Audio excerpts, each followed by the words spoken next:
Colour കിട്ടാൻ വേണ്ടിയാണ് കേട്ടോ.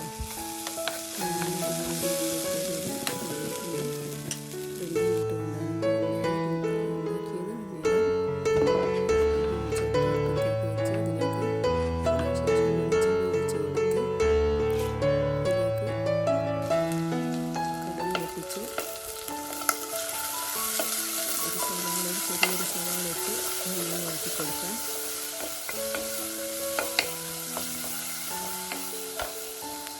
ഇനി ഇത് 2 മുരിങ്ങക്കായും ഒരു ഉരുളക്കിഴങ്ങും കൂടി ഇതിലേക്ക് ചേർത്ത് ഒന്നുകൂടി നല്ലതുപോലെ ഇളക്കി കൊടുക്കാം.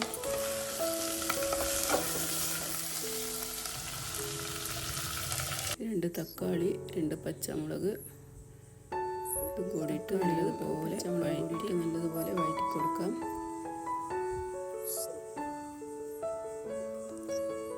ഈ കറി ആക്കാൻ വേണ്ടിയിട്ട് ഒരു 5-6 മിനിറ്റൊക്കെ മതിയിട്ട്. അത് കുക്കറിലാണെങ്കിൽ നമുക്ക് ഒരു 2 മിനിറ്റ് കൊണ്ട് ഉണ്ടാക്കിയെടുക്കാം. അപ്പോൾ അതിനാവശ്യത്തിനുള്ള മുളക് പൊടി, മഞ്ഞൾപ്പൊടി, മല്ലിപ്പൊടി ഇവ കൂടി ഇതിലേക്ക് ഇട്ട് കൊടുക്കുന്നുണ്ട്.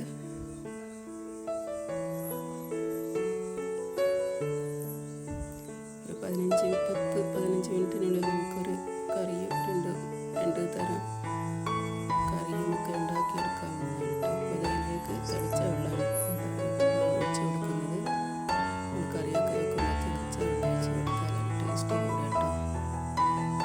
കറിയൊക്കെ വെക്കുമ്പോൾ കഞ്ഞിവെള്ളമൊക്കെ ഒഴിച്ച് കൊടുത്താൽ നല്ല ടേസ്റ്റ് ഉണ്ടാകും. അത് നമുക്കിവിടെ അടച്ച് വെക്കാം.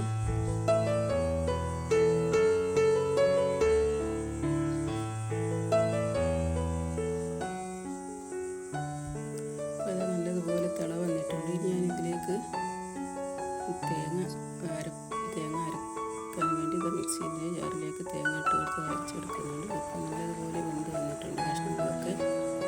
ഇതിലേക്ക് നമുക്ക് അരച്ച് വെച്ച തേങ്ങ ചേർത്ത് കൊടുക്കാം.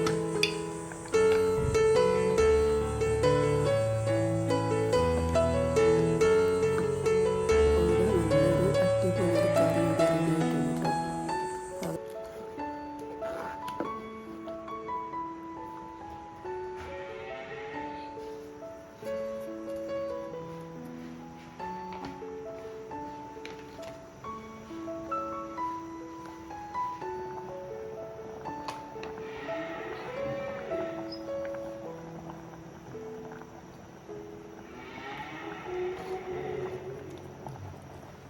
കറി ഇവിടെ റെഡിയായിട്ടുണ്ട്. ഇപ്പോൾ ഇതാ കറി ഇവിടെ റെഡി ആയിട്ടുണ്ട്.